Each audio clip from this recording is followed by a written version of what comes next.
evening, everybody. I hope everybody's staying warm. If you're in northern Arizona, if you're in the snow belt area, which is a lot of places up here, I hope that you didn't have to shovel too much. I don't know about you guys, but I'm exhausted. I've shoveled my driveway 3 different times today, and I am ready to curl up in my bed and go to sleep.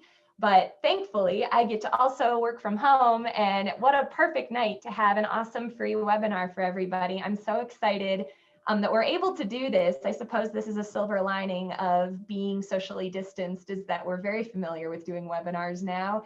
That means we can bring them to you. So my name is Megan Remington. I'm our community education coordinator here at Coconino Community College. Joining us is my fabulous boss, Kay Liam. If you are in the Page area, you should stop by the Page Coconino Community College campus and make sure you wave at her and say hi. She's wonderful.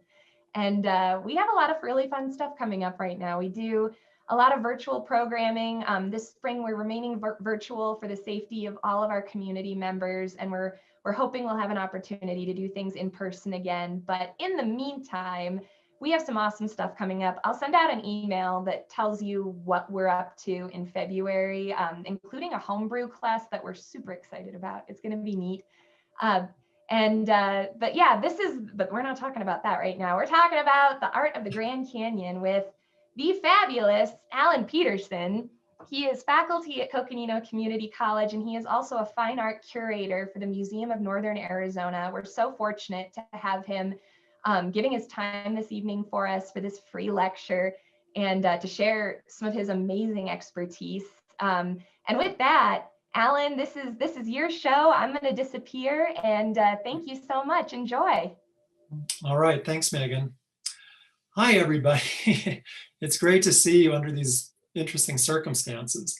It's nice to see so many friends here. Thank you for joining us.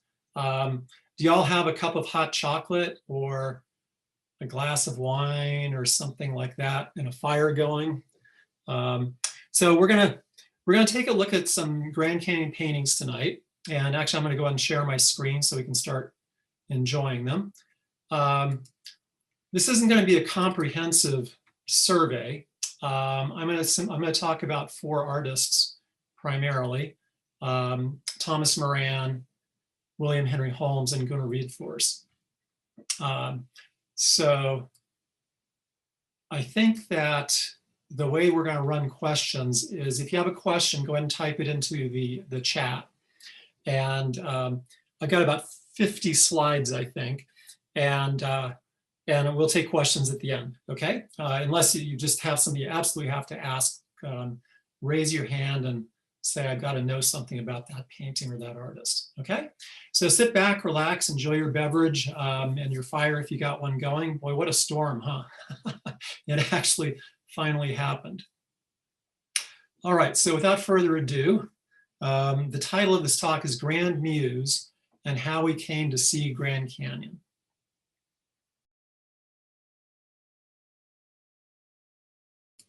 I don't want to mute myself. So before we get to the canyon, we're going to talk about a few things that are important to understanding Grand Canyon artwork in general. And the first of these things is reviewing the Romantic movement that affected all facets of art and culture from the late 18th into the into the 19th century. And the Romantic movement is important because it addressed really big issues. And these are really, if you look at the first 3 themes up here, our relationship with God, the cosmos, and the world we live in, these are, common themes in literature and music and artwork, even to this day, but they really were dominant in the culture and society of the late 18th and 19th century. Science and exploration were important at this time, and we'll talk a little bit about science and exploration. And there was also great interest in exotic places and exotic people, which sounds a little politically incorrect right now, but so it was. Mystery and drama were very important. It's interesting to note that Mary Shelley's Frankenstein is part of this genre, published in the 1820s. Sensuousness and romantic art and literature are often metaphorical. So keep these in mind as we look at the work we're looking at, because all of the artists that we're talking about, address these topics in one way or another. Keep using the wrong key there. Another really important aspect of the Romantic movement that's vital when we're talking about the Grand Canyon is the idea of the sublime. And I have a definition here by Immanuel Kant, who was one of the earliest writers, earliest philosophers to address the idea of the sublime. And in Kant's perspective, a sublime experience is an experience of beauty that is so profound that it's terrifying, it's awesome, it's terrifying, it's life-threatening, and it doesn't have to do with the actual object or scene that you're beholding. It's actually your response, your experience, and that's important. As you can see down here, he says boundlessness is represented, and if you've ever been up at the rim of the Grand Canyon, or down in the Grand Canyon somewhere during a thunderstorm, that would probably be a great experience of a good example of a sublime experience. And we'll see a couple of paintings that attempt to recreate that kind of an experience for viewers. So we're going to start in Massachusetts on the Connecticut River on the top of Mount Holyoke. So Thomas Cole's painting The Oxbow, or let me move this little bar up here if I can. Can I move this over here? Oh, I can. I can move it all the way over there. I use Thomas Cole's Oxbow painting as the beginning of this type of a talk for many reasons. Primarily because it was painters of the Hudson River School, of which Thomas Cole was considered to be the founding father. The Hudson River School were artists who worked in New York and New Jersey from basically in the middle of the 19th century, who painted romantic landscapes like this. And they painted in the Hudson River Valley and the Catskills and Adirondacks and in wild places in New Jersey. Thomas Cole's painting is important because it shows us not just the romantic ideals with this very sublime kind of view with the threatening thunderstorm on the left and the grand view off to the right, but it also illustrates a couple of important ideas in American society at this time. One of which is, and we'll see this played out when we get to the Grand Canyon, one of which is,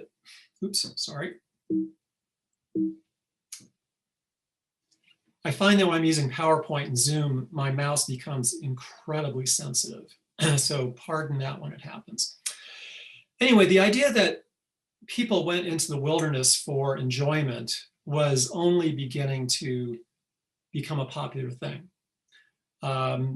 Before the middle of the 19th century, people avoided wilderness. People avoided the mountains. Wilderness and mountains were places of danger, and they were places that people went to be tested, as in the Old and New Testaments, for example. Another really important aspect of this painting is the well-developed farmland, the small farms down here in the river bottom. At this time, land wasn't seen as having any use unless it could be put to use, could be put to work, either in terms of resource extraction, mining, timber, that sort of thing, or put to agricultural purposes like we see down here.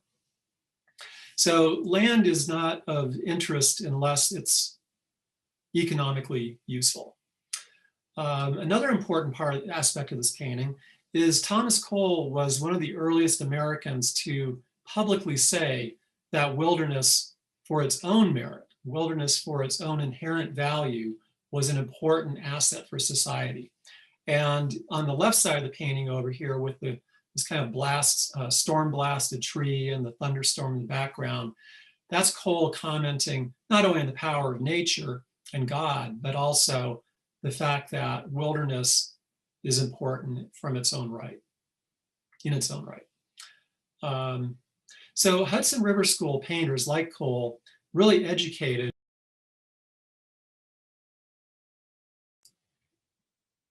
in how to enjoy nature, how to travel and enjoy nature. And in his very famous essay, Nature, Ralph Waldo Emerson basically refers to the deification of nature. Nature is devout, he says. The happiest man is he who learns from nature the lesson of worship. So an aspect of the Romantic movement that develops, and especially here in the United States, is the idea that nature is divine. Despite the fact that we also mine and timber and make economic use of nature. So the Hudson River School artists got New Yorkers and other people living in urban areas around New York City out into the countryside. And their work was distributed in inexpensive prints like this. Here's the Hudson River and the Hudson River Valley with a steamship down here and some farmers at work. So their work was distributed in inexpensive prints like this. It was distributed in as the cover for train and steamship timetables. The development of steamships and railways could take urban dwellers up the Hudson River and Valley to the Catskills and the Adirondacks. So really their paintings were almost like bait to attract New Yorkers into the wilderness for enjoyment. As a result of this, hotels like the Catskill Mountain House, you can see in the background back here, were built in the Catskills and Adirondacks and became popular destinations. And of course, people weren't really backpacking for recreation at this point, but people would get out and go on walks. Whoop. And as long as we're here, we can go ahead and say that before there was the Grand Canyon, there was Niagara Falls. People began traveling to Niagara Falls as tourists as early as the middle of the 1700s, which at that time was a pretty difficult journey. So by the mid 18th century and into the 19th century, Niagara Falls represented this, the large, sublime face of nature. And of course, at this point, the Grand Canyon was essentially unknown to Euro-Americans in the East. You can see that consistent with romantic themes and ideals. We have a couple of Native Americans down here who kind of fill the bill of the quote unquote exotic people. They also, it's interesting to point out too that Native Americans, I think these are the only couple that we're going to see this evening in the artwork, were also seen as oh gosh, right, blank. One of the great, I'm just losing a name, one of the great Enlightenment philosophers described as the natural man. That is, people living in close harmony with nature, unencumbered by, the growing urban, large cities, the Industrial Revolution. So we have our ode to the natural man with these Native Americans before Niagara Falls here. Okay, and then finally, before we get out west, it's important to recognize too that what eventually begins bringing people to the Grand Canyon and the West and the Southwest is manifest destiny. The first people, first Americans, first United States citizens to visit this area were initially trappers, in the great trapping boom in the Rocky Mountains in the fur trade. But the next people to come were army expeditions and explorers, cartographers, and scientists who were not coming west for vacations. They were coming west to seek natural resources to exploit.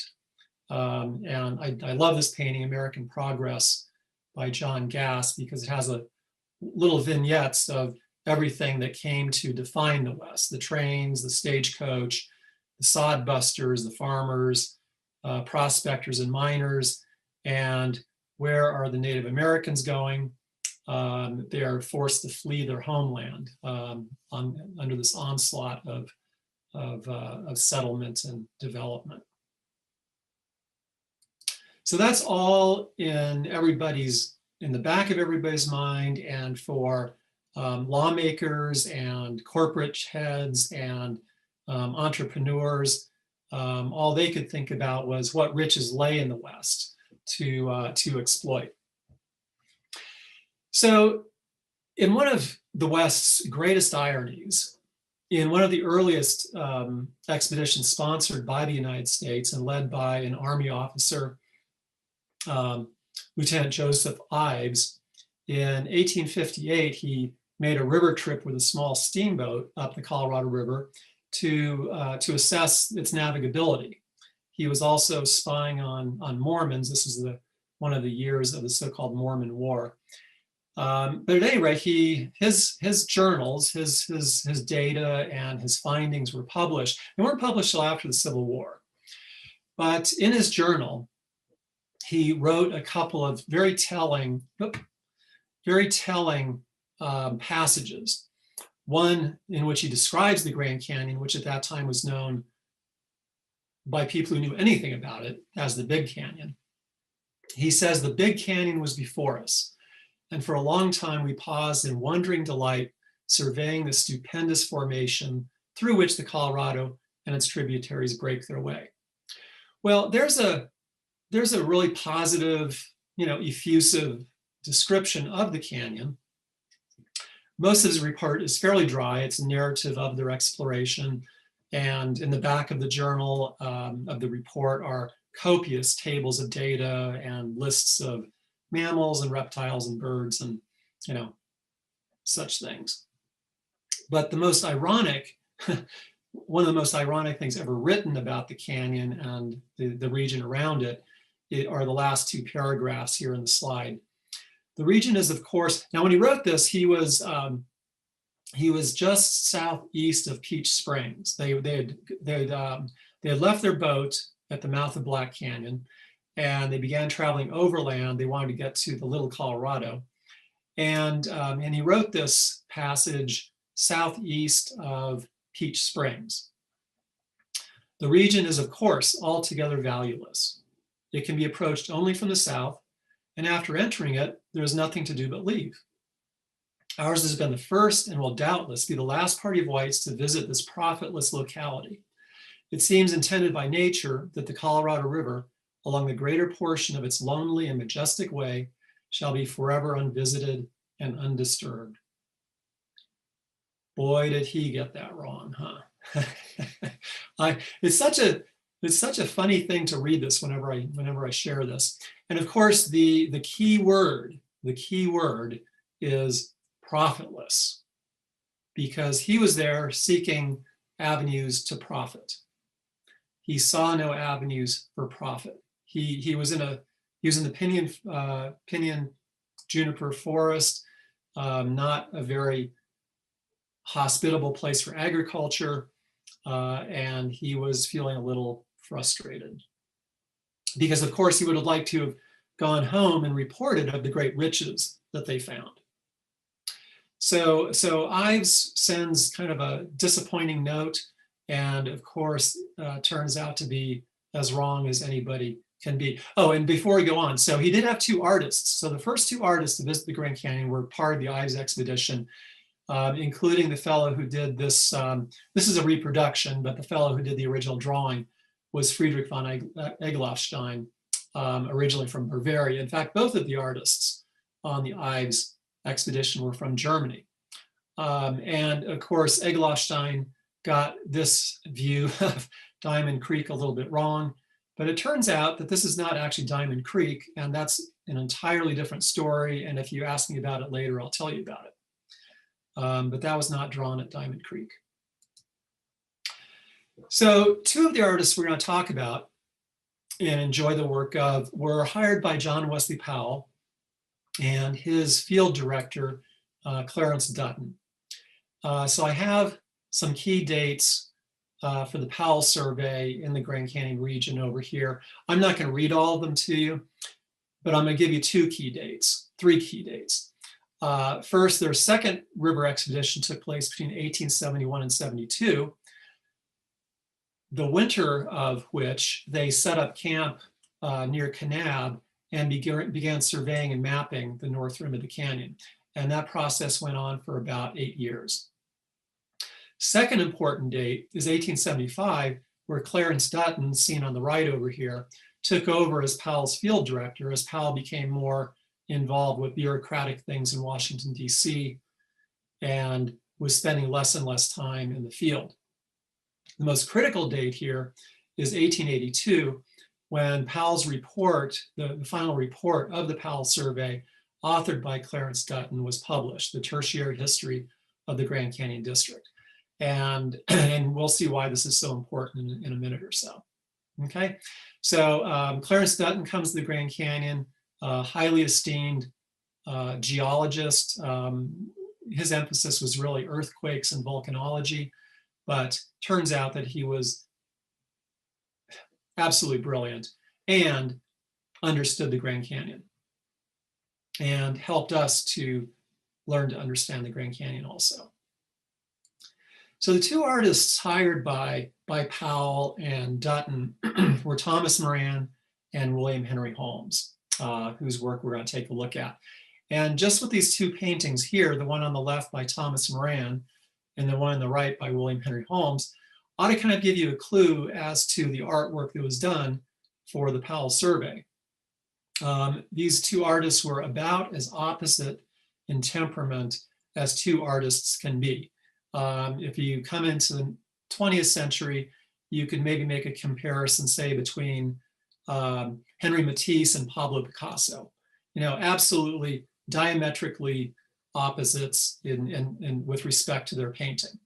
Both were absolutely spectacular draftsmen, but Thomas Moran had a very romantic, very colorful, very dramatic style, and William Henry Holmes had a very rational, very linear, and very scientific style.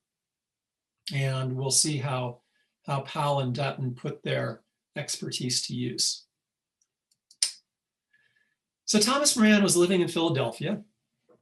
He was working as a printmaker. He had a pretty menial job, a highly skilled job, but it was, I don't think, a job I'd want to go to every day. He worked as a printmaker for publications. He would do woodblock prints, which was about the only form of reproduction available up until the 1870s, economically viable for publications like books and magazines and newspapers. So Thomas Moran's job was he would take an artist's drawing, cut a woodblock from that, and that would be used for an illustration in a publication. He was a painter, and he painted around the Northeast and the East Coast. He was inspired by the work of the great English painter Turner, and Turner's very loose atmospheric style and his very emotionally charged, colorful paintings. And after seeing Turner's work in England, Moran returned to the United States, and he wanted to find landscapes that he could use as vehicles to apply Turner's technique to. And here's a painting of Moran's from 1867. I'm not sure where this is. Might be in the Adirondacks. It's very typical of Moran's work at this time. It's got very rich color. It's often very dramatic. Moran was making a living as an artist, you know, both with his paintings and his printmaking day job. But he wasn't, you know, he had small critical successes, but he was just kind of plugging along, just, you know, a regular old artist making a living and, you know, paying his bills, basically. But not, you know, nothing special. Of course, you know, that said, I'd love to be able to paint like that. Wouldn't you? Moran, however, as is every artist's dream, had fortune almost literally dropped in his lap. In 1871, he was invited to participate in a government-sponsored expedition to Yellowstone. There had only been one scientific visit to Yellowstone made the year before, 1870. And there were no artists on that trip. There were a couple of men on the trip who made some sketches, which is actually how Moran got invited on the 1871 expedition. The leader of that 1870 trip to Yellowstone brought these really extremely crude sketches to Moran's publisher and said, we'd like to publish a story about Yellowstone. Here are the drawings that we have. And they were miserable. They were absolutely, I mean, any one of you could do a far better job than the guys that did those drawings. So Moran kind of spiffed them up a little bit. He made them presentable before he cut wood blocks for the article that was published in Scribner's Monthly. The work that he did on those drawings led to an invitation to join the 1871 expedition led by Ferdinand Hayden. Ferdinand Hayden had been surveying the Rocky Mountains in a similar manner that Powell was at that time surveying the Grand Canyon region. And Hayden was basically asked to head up to Yellowstone in the summer of 1871. And there was another artist on that trip, and there was a photographer, William Henry Jackson. And Moran was asked to go along because one of the financiers of that trip, Mr. Cook, who was developing plans to build a railroad across the northern tier of the United States, realized that Yellowstone could be a great way to sell railroad tickets. And he saw Moran's paintings, he saw the work that he did on the elementary Yellowstone drawings, and he said, you know what, I think I'm going to pay your way to go to Yellowstone this summer. So Moran took a train out west. He met Ferdinand Hayden. They rode horseback from Utah to basically where West Yellowstone is today. Moran had never slept outdoors. He had never ridden, he'd probably ridden in a stagecoach, but he'd never ridden a horse. And that led to a couple of uncomfortable weeks for him initially. But once he got to Yellowstone, he had his aha moment. He realized that he had finally found a landscape worthy of Turner's vision, of his vision of Turner's type of approach to landscape painting. Now, this is a watercolor that he made after the trip, but it would have been based on a watercolor sketch and maybe a pencil drawing made in Yellowstone. Well, why Yellowstone and not the Grand Canyon? Well, because when he gets back to his studio that fall in September, he undertakes an immense canvas, a painting of the Grand Canyon of the Yellowstone. Maybe you've seen this painting in the National Gallery in Washington, D.C., where it hangs today. The painting is 7 feet by 12 feet, and it's painted from, the view is from what's now called Artist's Point. The view is south, and maybe you can see the Tetons all the way off in the distance back here. Here are the lower falls of the Yellowstone, and here are two small figures taking in this stupendous scene. I don't have a detail, unfortunately, so you have to kind of trust me here. You can see they've got their horses tied up over here. On the left is a white guy, and that's actually Ferdinand Hayden. And you can see that Ferdinand Hayden is kind of pointing off in the distance towards this beautiful scene. Standing beside him is a Native American who's wearing a red blanket. You can identify Native Americans because they wear feathers in their hair, which you can kind of just about make out on this fellow. And they wear blankets. So we have a Euro-American and a Native American looking on. And they're sort of our vicarious entry into the scene. Moran works on this painting throughout the winter. And in January, he texted Hayden, who was down in Washington, D.C., and he said, hey, Ferdy, can you come up and have a look at this painting I'm working on? I'd like you to make sure I've got the geology right. Geology was a really popular, hot topic in the middle of the 19th century. And as a result, landscape painters realized that if they wanted to have the best patronage, they had to be able to understand geology themselves. So Moran invites Hayden up to Philadelphia, And he says, "So, what do you think?" And Hayden says, "By Jove, Thomas, you've done it." So, okay, the geology's good. Hayden goes back to Washington, D.C.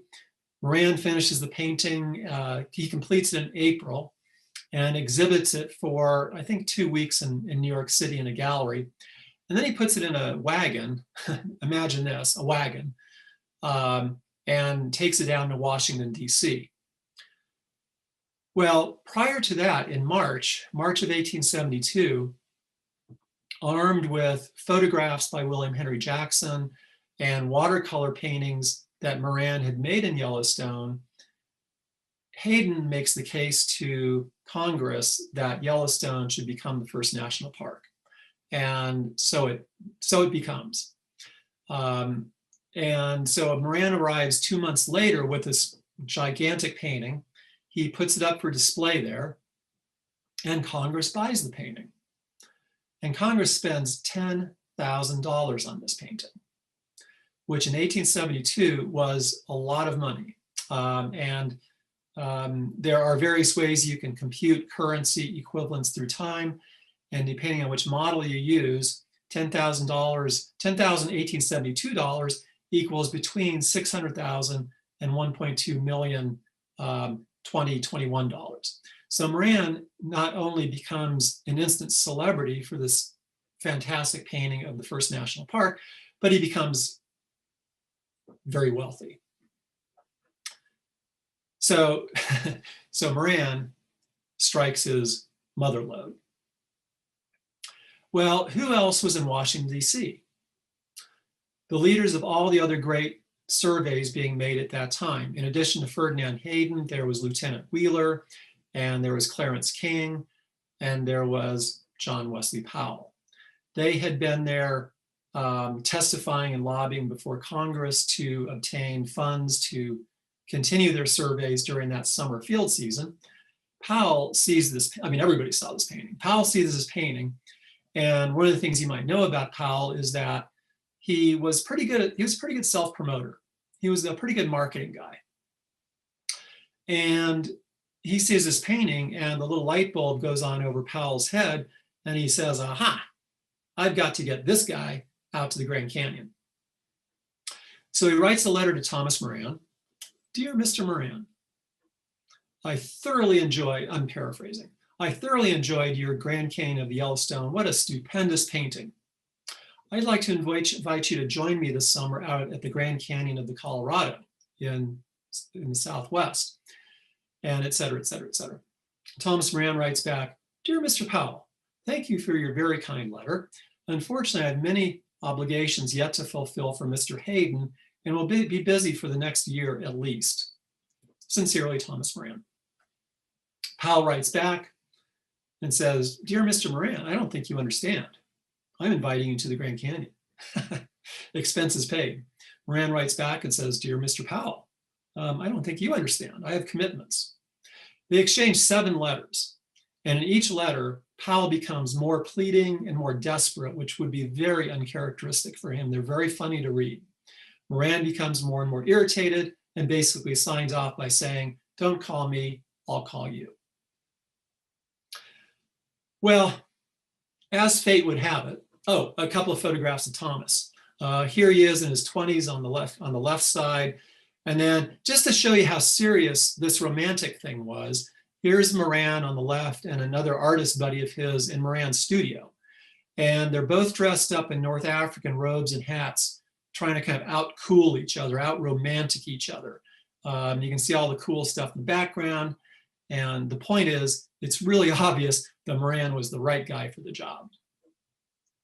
Anyway, in a year later, 1873, Moran does write to Powell. And he writes to John Wesley Powell, and he says, Dear Mr. Powell, turns out I have to make a trip to California.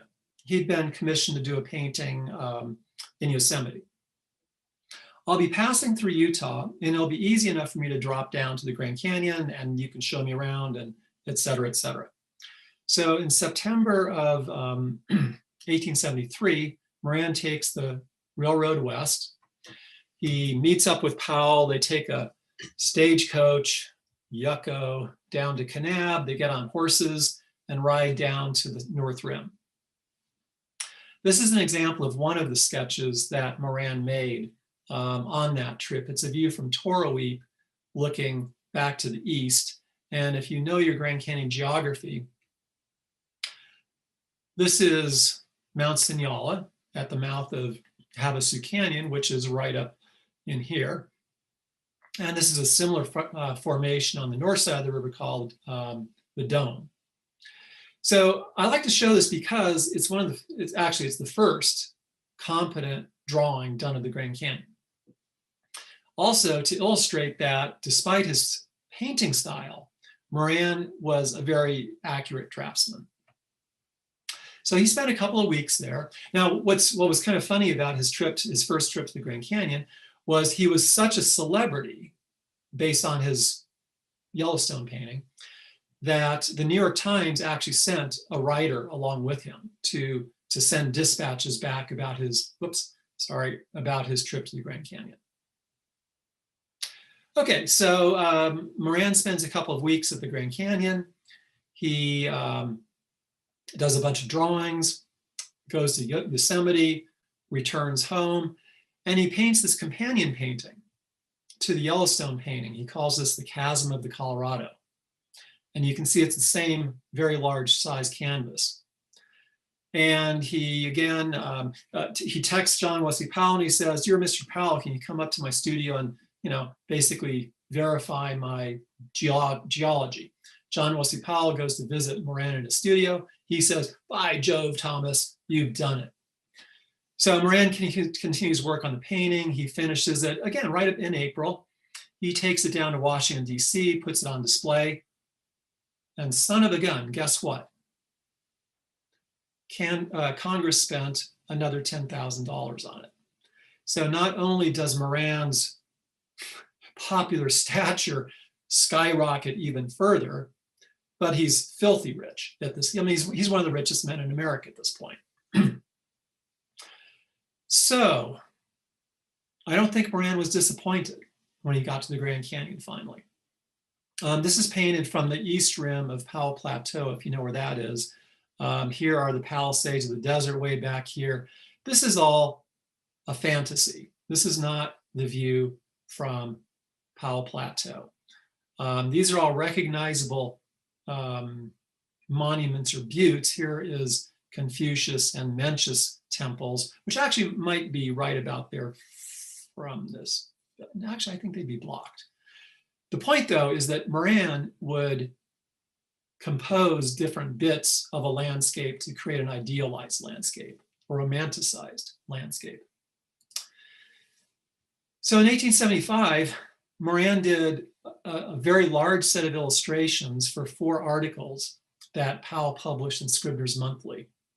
And these are the types of prints that Moran used to make himself. He no longer had to do that kind of work.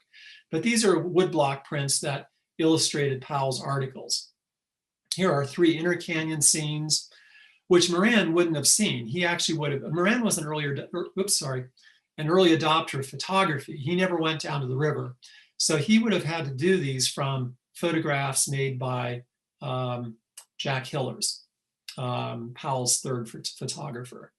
And then I like to include these. They're not the canyon per se, but on the right is the beautiful DeMott Park, the beautiful set of meadows leading south to the Grand Canyon, and then a section of the Kolob Plateau up near Zion over here on the left. So now these Scribner's articles would have been the first large-scale distribution of images of the Grand Canyon that ordinary people like you and I would see. Okay, and here's a little bit later painting by Moran. This was done in 1906. And I show this because it's so typical of his mature style. I have no idea where this is done from. It looks like it could have been made perhaps around the Grand Canyon. The El Tovar. This looks like it was inspired by Zoroaster Temple, but it doesn't really look like Zoroaster Temple. Despite the fact that Moran could have drawn Zoroaster Temple perfectly accurately. But it has his very characteristic brilliant color. He was known for including these these kind of misty clouds in the middle ground and, dramatic clouds back here. So Moran would return to the Grand Canyon in 1895 as a guest of the Santa Fe Railroad. And after that visit, he returned to the canyon almost every year until he passed away in 1922. Whoops. Okay, well, that's all right. We'll move on. And I'm just trying to keep an eye on the time, and I think we're doing okay. Oops. Now, for something totally different, this is a drawing of the mouth of Zion Canyon by William Henry Holmes. I forgot to mention that the first two paintings I showed you by these two artists were actually the same view, which is this view. Moran's is very operatic, though, very grandiose, kind of bombastic is one word that's used to describe his paintings. Holmes, on the other hand, is very quiet, very rational, very linear in nature, very sharply focused. Holmes, well, let's see, let me back up a half step. After his success in Yellowstone, Moran was invited back to the Rocky Mountains by Ferdinand Hayden the following summer, 1872. And he basically gave Hayden the same answer he gave John Wesley Powell. He said, "Mr. Hayden, I'd love to come, but I owe you so many more drawings and paintings that I can't take time away from my studio and still complete that work for you." So through another series of wonderful happenstance, Ferdinand Hayden met William Henry Holmes when he was doing drawings of fossil shells in the collection of the Smithsonian Museum in Washington, D.C. And he inquired about Holmes and was assured that he was a really solid fellow and an excellent artist. And Holmes hired him to accompany him to the Rocky Mountains that summer in 1872. So here's a photograph on the left of Holmes at work somewhere along the Front Range. I don't remember exactly where this is. And here are, well, up here is one drawing from a little bit later during the Hayden survey, the Tetons. And this is a drawing that Holmes made later in 1880 near Fredonia. If you've driven from Fredonia to Kanab, you've driven by this large butte. It's right by the highway, and today there's an exceedingly unattractive large house built right on this slope here. So you can see from his drawings, and sorry, it looks like the one on top is a little out of focus. You can see from his drawings that Holmes is exceedingly precise and realistic. Now, these are both, again, reproductions. These may be engravings made from his original pencil drawings. Okay, so very different style and very different personality than Thomas Moran.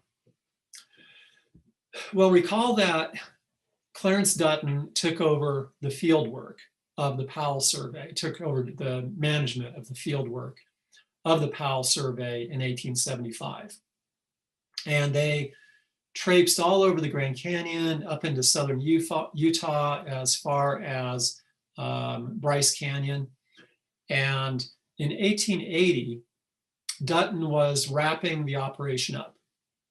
And he had all the data he needed, he had the maps that he needed, and he was ready to start putting the publication together, the final report.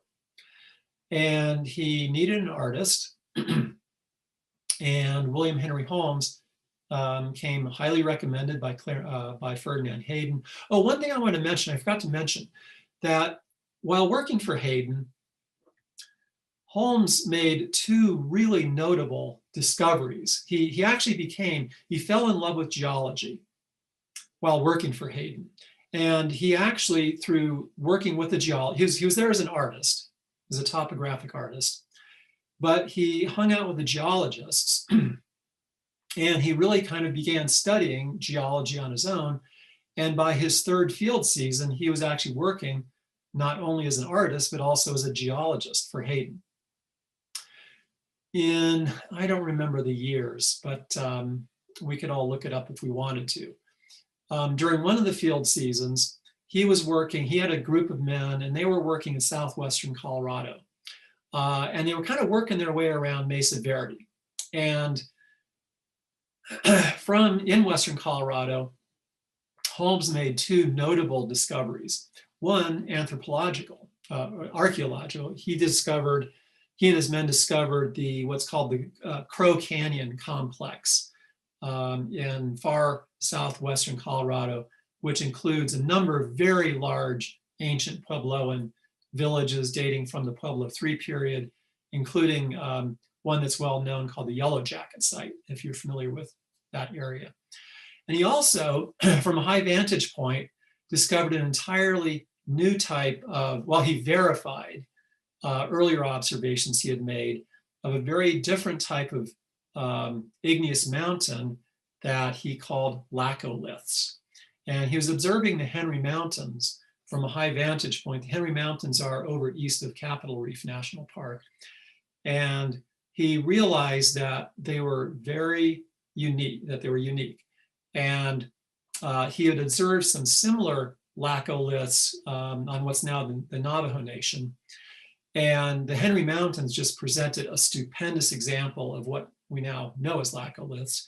Navajo Mountain would be another example. The Abajos and the La Salle Mountains are other examples of laccoliths. Anyway, he was kind of a Renaissance guy. He went on to have a career in archaeology as well. So Dutton calls him up and he says, "Mr. Holmes, I require an artist for my publication. Could you come out and join me at the Grand Canyon this summer and do some field sketches that can serve as illustrations?" Holmes says, "You betcha, I'll be out there." And here's Holmes' drawing from Toroweep. And I think he actually drew this from the top of Vulcan's throne, the cinder cone out there. So this is the same view that I showed you, the drawing of by Thomas Moran. And you can see back in the distance, here's that butte called the Dome. Here's Toroweep Point. And then way back here is Mount Signala, meaning that Havasu Canyon is right back here. Beautiful, beautiful drawings. So this is actually two sheets. You can maybe see where I joined them in the center for the photograph. And each sheet is 24 inches by about, I think, 14 inches, something like that. Fantastic drawings, absolutely fantastic. So he spent, I think, 6 weeks out there. This is the reproduction made from that drawing for the tertiary history, the final publication that Dutton authored for Powell. Notice he added a little drama he couldn't resist. See the men on horseback down here around the rain pool. And way down here, actually not visible, I don't think. No, not really visible in his drawing. You can see the Colorado River down at the very bottom of the print down here. Okay. Here's another drawing he did from what today is the Woodforest Trail on the North Rim. Here's a view looking east, and you can see kind of towards the center, you can see Diva Temple. This is Bright Angel Canyon. You can see Brahma Temple, Zoroaster, which is how it actually looks. And then Oza Butte, and what we today call Woodforest Point up here on the right. And in one of life's great ironies, for the publication, the tertiary history, Powell actually hired Moran to do a painting of this scene. And there's a black and white reproduction of Moran's painting in the tertiary history. Let me check the time real quick. Okay. So the Powell survey and the publication, the tertiary history, featured the first geological maps of the Grand Canyon. The original publication had a large portfolio, an atlas, that included 12 geological maps and 12 sheets of large drawings. So what I wanted to show you here is that there was also what we might call an early version of hypertext used by Dutton in his writing. In that, he would give a written description of geological features. So for instance, he would have described these faults in the Torowheat Valley. This is the geological map here is of the Torowheat Valley. And there's extensive lava flows there and extensive faulting. And in Holmes' drawing, he's illustrating the faults. And then he did a geological cross-section, scientifically illustrating the faults. So that there are really 4 different ways that you can understand this particular geological feature. You've got the map, you've got Dutton's written description, you've got a landscape drawing of how you would view it, and then you've got a geological cross-section, all linked together by Dutton's writing. So one of the greatest sets of drawings made in the 19th century, or even in the 20th century, I'm going to say, of the canyon, is this 3 drawing set made from Point Sublime. Point Sublime, why do we call it Point Sublime? Now you know. And it was Dutton who named the point. So this panoramic drawing by Holmes spans more than 180 degrees. And if you've been to Point Sublime, bravo, it's spectacular, isn't it? And down here in the lower left corner, you can see 2 little figures. And turns out that it's the artist at work and the geologist looking over his shoulder. So presumably it's kind of a self-portrait by Holmes of himself at work with Clarence Dutton leaning over his shoulder. And you can imagine he might be saying something like, "By Jove, William, you've got it." But he might also be saying something like, "Well, that." Now, Holmes was incredibly accurate, but Dutton might be saying, "It seems like the red wall might be a little bit taller over there," something like that. Anyway, it's kind of a funny little thing because, so now I probably convinced you, and if you were familiar with him before this talk this evening, you probably assumed that William Henry Holmes was absolutely infallible, that he was visual truth personified. And he largely is. He largely is. Turns out that that's not Clarence Dutton, and it's not William Henry Holmes. Here's a photograph made by William Henry Jackson of Ferdinand Hayden leaning over the shoulder of Walter Paris, who's working a sketchbook in Colorado in 1873. So even Holmes was not immune to a little artistic license. And ironically, again, we have to move along here a little quickly, I think.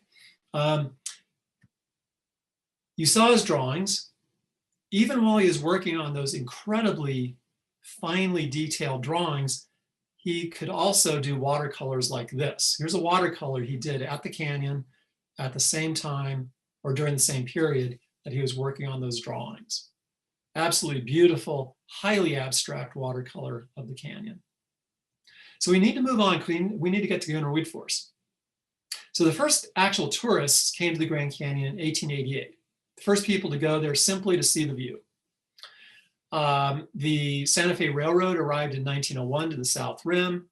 Construction on the El Tovar Hotel began. And the Santa Fe Railroad was a serious patron of the arts. They used the work of artists in the same way that the work of the Hudson River School was used to sell trips up the Hudson River.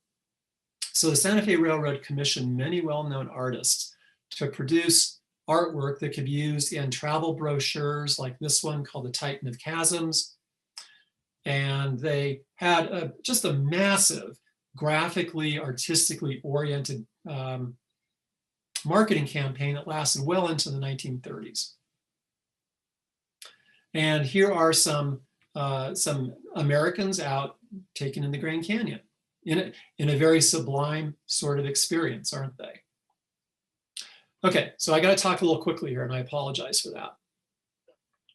The third artist I'm going to talk about is an artist who I have a very strong relationship with. I've written a catalog of Gunnar Wiedforce's work and a number of articles. And this is Gunnar on the left, when he's about 15 or so. And this is his father, Moritz, and his mother, Blenda, who is also an amateur artist.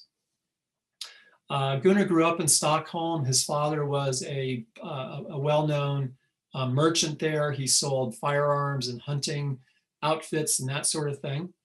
And that business is still in business today, in a manner of speaking, through a few sales and rearrangements as H&M. Imagine that. Gunnar's early career was spent traveling around France, throughout Europe really, but he spent a lot of time in southern France along the French Riviera doing paintings like this. He made a trip to North Africa in 1919, where I think he fell in love with the desert. And these are all watercolors. And you can see that Gunnar was also an absolutely spectacular draftsman. He came to the United States in January of 1921. And by March, he had made his way from Los Angeles up the California coast to Yosemite. And there in 1923, he met Stephen Mather. And when they met, initially neither man knew who the other was, but they found each other interesting. And when Mather realized who Gunnar Wiedforce was, because Gunnar had already been there painting in Yosemite for 2 years, and certainly his Park Service friends would have told Mather about, this amazing artist. So when they met, Gunnar, the little light bulb went over Gunnar's head, and it had a dollar sign in it. The light bulb went on over Stephen Mather's head, and that light bulb said, "This is the guy I need. This is the artist I need." So remember, the Park Service was only, in 1923, it was only 7 years old. And Mather was not desperately, but he was really trying to give a vision to the Park Service. So he commissioned Gunnar to go to Zion. Gunnar first went over there in March of 1923. He returned to Yosemite, and later that summer, in June, returned to Zion. And after painting in Zion for a few weeks, he wrote to a friend, "I need to take a break from Zion, and I think I'll go to the Grand Canyon." So he traveled down to the North Rim, and in his scrapbook, which is one of the most amazing things I had the opportunity to study, was a photograph of this classic view from the North Rim. And under it, if you're doing research, it doesn't get any better than this.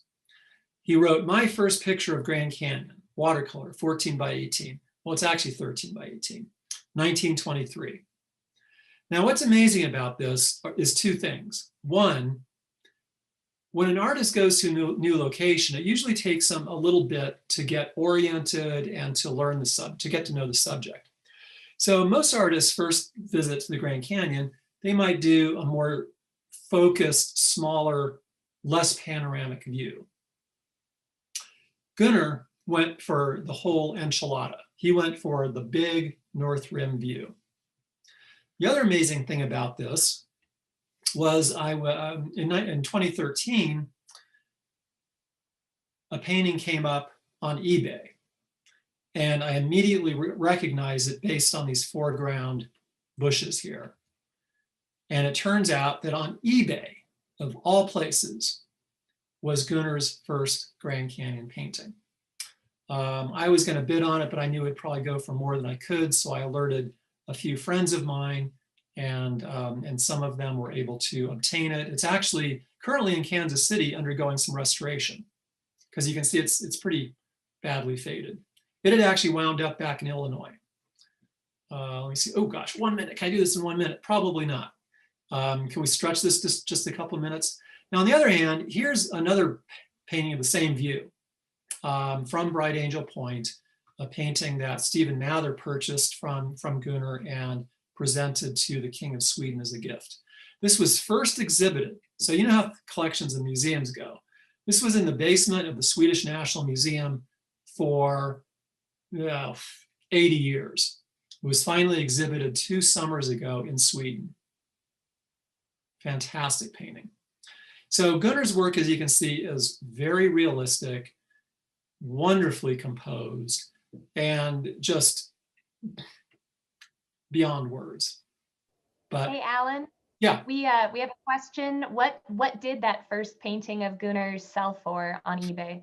it sold for $8,000, and I would have gone up to 5,000 on it, but I knew it would go for more than that. So just a few more. So this is a view from the shuttle bus transfer point right above Bright Angel Canyon, the Bright Angel Trail. You know, you might recognize the battleship down here and Cheops Pyramid and Isis Temple up here. Here's a beautiful view looking west from Mojave Point. Gunnar worked entirely outdoors. He worked outdoors in all types of weather, all seasons of the year. He loved painting snow. He would work out in the middle of a snowfield painting snow. One of the most amazing things about Gunnar is that, unlike almost all of his contemporaries, he hiked in the canyon extensively and did a number of incredible intercanyon paintings, like this one from Plateau Point. He walked from the South Rim down to Plateau Point every day for 10 days to do this painting, which, if you've been to Plateau Point, you know is a 13-mile round trip every day to work on this painting. And this is just a killer painting.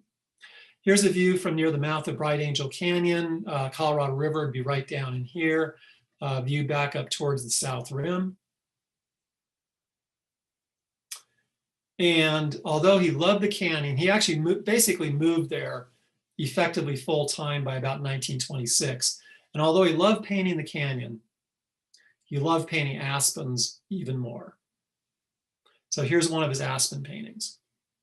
And if you're a watercolor artist, I can imagine you're just shaking your head right now.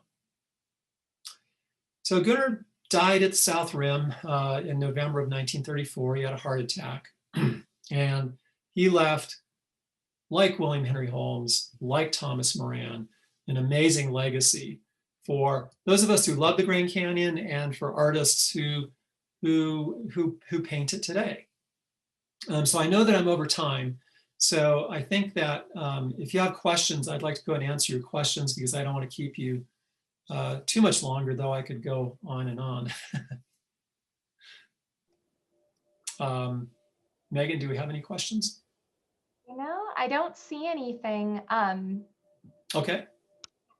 This is, oh, Alan, you are such a fabulous storyteller. This has been just such a wonderful presentation. Thank you again for doing this. I mean, taking an hour out of your evening for this presentation is my just pleasure. wonderful. My pleasure. So, my fire and my scotch is waiting. And okay, we do have one question that popped up. We've got, who was Moran's inspiration? Moran's? Yeah. Moran was very inspired by, so his earliest paintings were very much in the vein of the Hudson River School. Idealized romantic landscapes, like along the lines of Thomas Cole. But he was actually born in England, and his family immigrated to America when he was 7 years old. When he was 20, he returned to England for a visit, where he saw Joseph William Millard Turner's paintings. And so his inspiration was really Turner. Once he saw Turner, he pretty much left everything else behind him.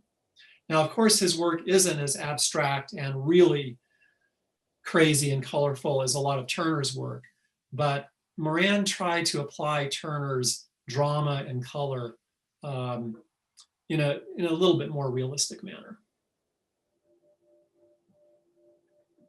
We do have a couple more questions that have popped up in the chat. So, Okay. So Rose says, so I'm going to just go ahead and read this off. I have a question. Dutton wrote so much about the canyon's architecture, and Holmes' work surely captured that more than Moran. What do you think? I'm sorry, I'm going to read it here. Oh yeah, go right ahead.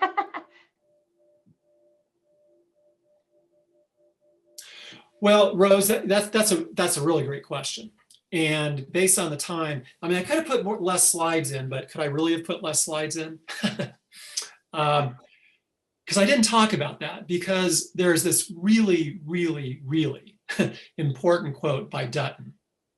And that's in the chapter in the tertiary history called The View from Point Sublime, where he says, I'm going to paraphrase, I'm going to just totally butcher it. I'm going to paraphrase his quote. Basically, he says that for lovers of nature whose appreciation is focused on the Appalachians, the Alps, the Cordillera, the Catskills, the Eastern coastline, you will surely be disappointed here, meaning at the Grand Canyon, because none of what you've come to appreciate is going to be visible here. And that's why what I forgot to mention is Moran knew that his audience and the future audience for Grand Canyon art and literature and, you know, tourists were not going to love it. And in fact, people would not have loved the Grand Canyon in 1882 when tertiary history was published. They would have found it abhorrent. And I can't say that strongly enough. People would not have liked it. It didn't have a lush forest, didn't have a beautiful meadow, was not a beautiful beach on the East Coast. It's not the Alps. It's bare, naked rock. People would have hated it. I think that Dutton was really brilliant by incorporating work by both Moran and Holmes. Holmes brought the scientific objective vision and really showed people how it is. Moran, and in the book, The Tertiary History itself, there are a number of woodcut illustrations by Moran, similar to the ones that I showed you earlier. Moran brought the romantic vision because Dutton knew that the way that his audience was going to relate to any landscape would be through the romantic vocabulary, visual vocabulary. I think that despite the fact that they're close to opposite ends of an artistic spectrum, I think that both Moran and Holmes both bring equally important and equally valid views of the landscape. You know, one that is rational and intellectual, and one that's very emotionally charged. And I'm going to go ahead and combine these two together. So Yeah. Elaine asks, is Whitfirst revered now to the extent that Moran and Holmes are? And then Ingrid asks, would you classify Whitfirst of the Romantic school? Well, that's a good question. After I made a big point of it, the whole romantic, the introduction of the romantic worldview, I think Gunnar is still gaining traction. And that's actually kind of my mission, is to get Gunnar a little greater recognition. Timing is everything. And by the end of the 19th century, actually really by the time that Moran got out here, the romantic movement was fading quickly. And artists, I mean, when he came out here, in 1874 was the first Impressionist exhibition in Paris. And so really we're talking about, the move towards modernism. And so Moran is really kind of behind the times here. And really the Grand Canyon may be the last great romantic subject. Gunnar too was swimming upstream against the tide of modernism his whole career. He didn't embrace it. He didn't like modern art at all. But it relegated him to kind of a vocational kind of role as an artist. I mean, he made a fine living. He knew how to sell paintings. He knew where to go to, he knew what subjects to paint that he could sell. But as a result of that, there's no art history book he's in except for a couple about Grand Canyon art.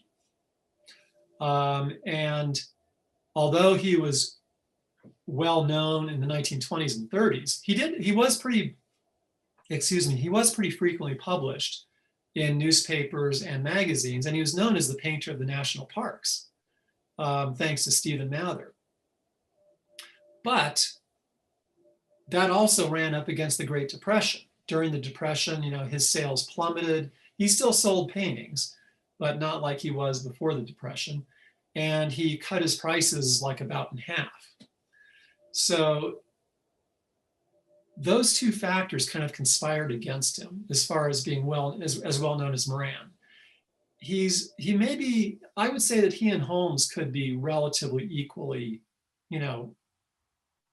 well known. But like I said, I see my mission in this respect to gain Gunnar some greater recognition today. Did that answer the questions? I'd like to think so. I don't see anything else listed here, so I think we're going to go ahead and sign off for the evening. Alan, thank you again for your time and for sharing such amazing expertise with everybody tonight. All of you out there, I hope you stay nice and toasty warm. Yeah. I hope I hope you don't have to shovel too much in the morning. And I will send out an email with final information about just fun stuff that's going on. And I hope you all have a great night. Thank you so much. All right. Thanks, everybody. Thank you, Megan. Yeah. Thank you, Alan. Okay.